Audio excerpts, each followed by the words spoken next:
June 28, 1914, a bright, sunny day in Sarajevo. The air buzzed with excitement. Archduke Franz Ferdinand, heir to the Austro-Hungarian throne, was visiting. He rode in an open car, a smile on his face, waving to the crowds. Little did he know, this day would be his last. A young man, Gavrilo Princip, a Serbian nationalist, saw his chance.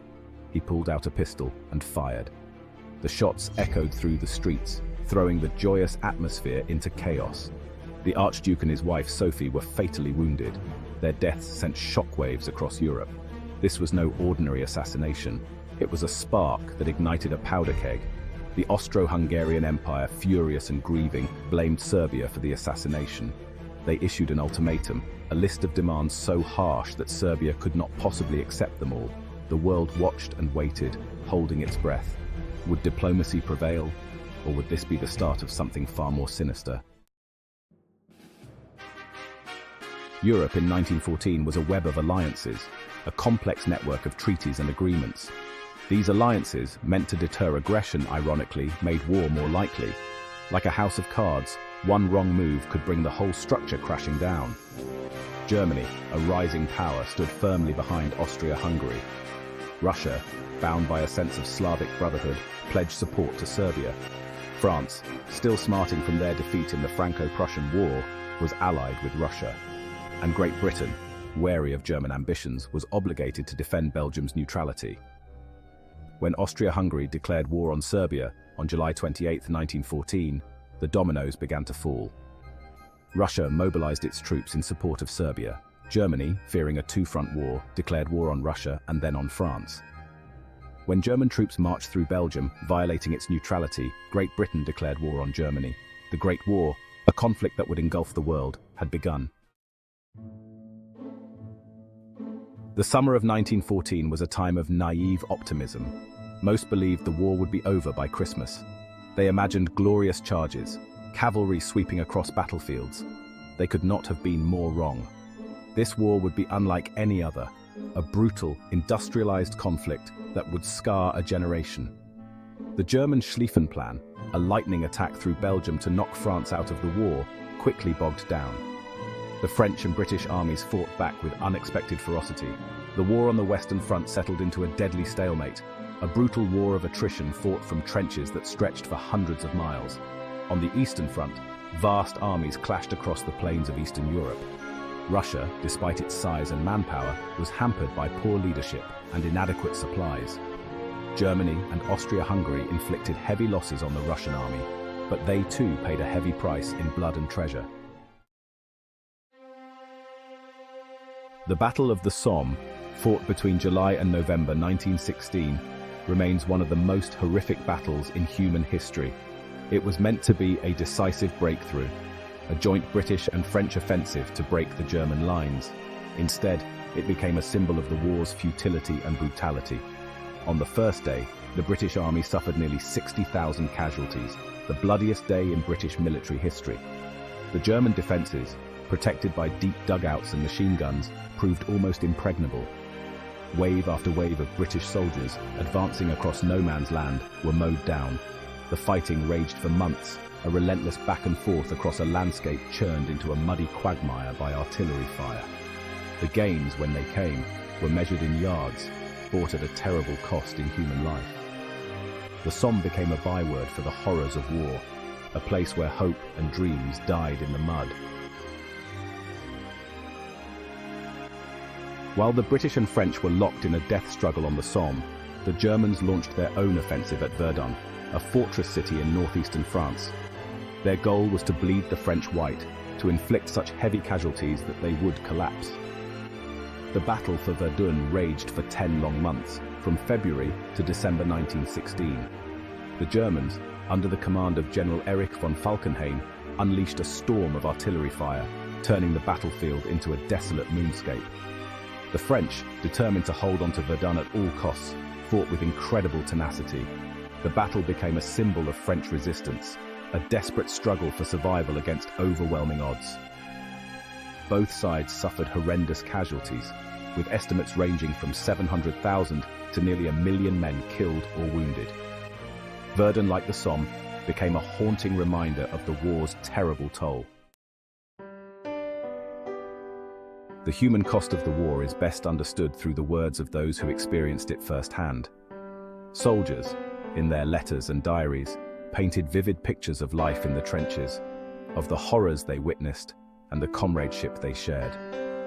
"The trenches are a living hell," wrote one British soldier. "The stench of death is everywhere. Rats are our constant companions." Another soldier, describing the aftermath of an artillery barrage, wrote, "The ground is littered with bodies, some blown to pieces, others just lying there, their faces frozen in a silent scream." But amidst the horror, there were also moments of humanity, of courage and even humor. Soldiers sang songs, played cards and wrote letters home, clinging to any shred of normalcy they could find. Their letters, often censored by military authorities, offered glimpses into their hopes and fears, their longing for home, and their unwavering belief in the cause for which they were fighting. World War I witnessed an unprecedented wave of technological innovation, as both sides sought an edge in the deadly stalemate.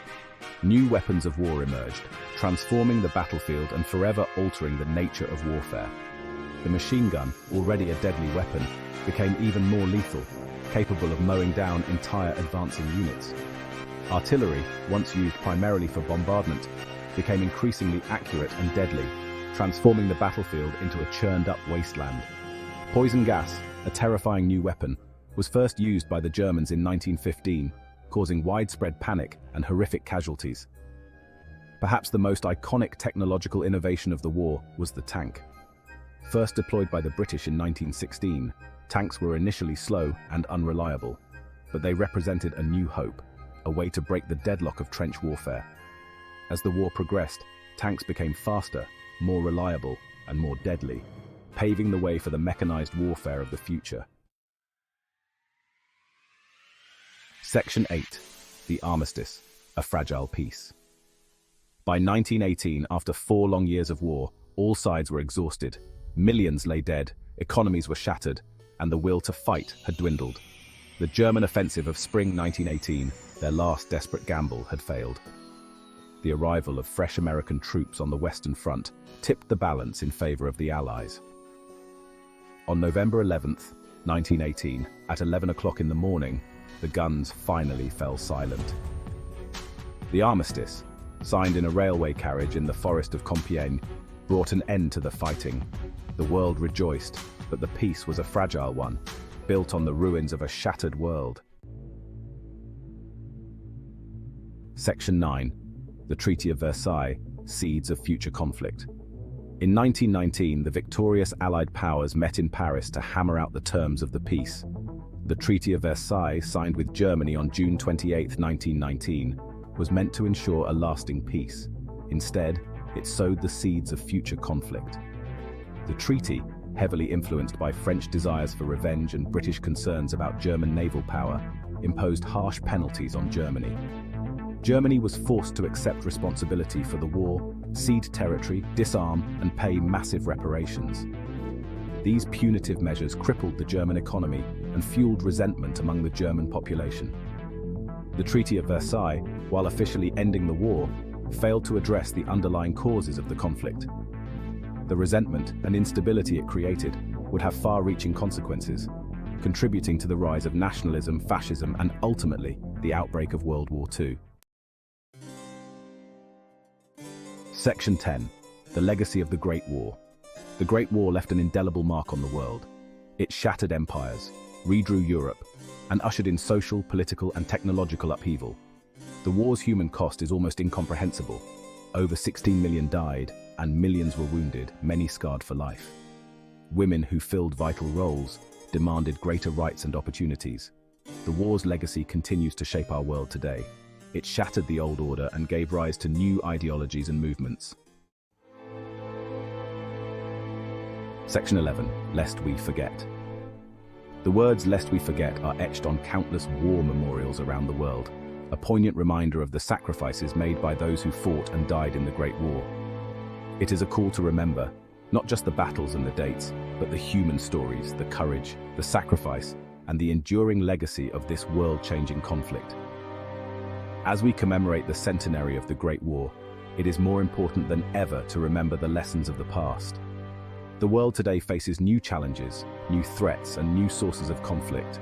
But the fundamental lessons of the Great War, the importance of diplomacy, the futility of war, and the enduring value of peace, remain as relevant as ever.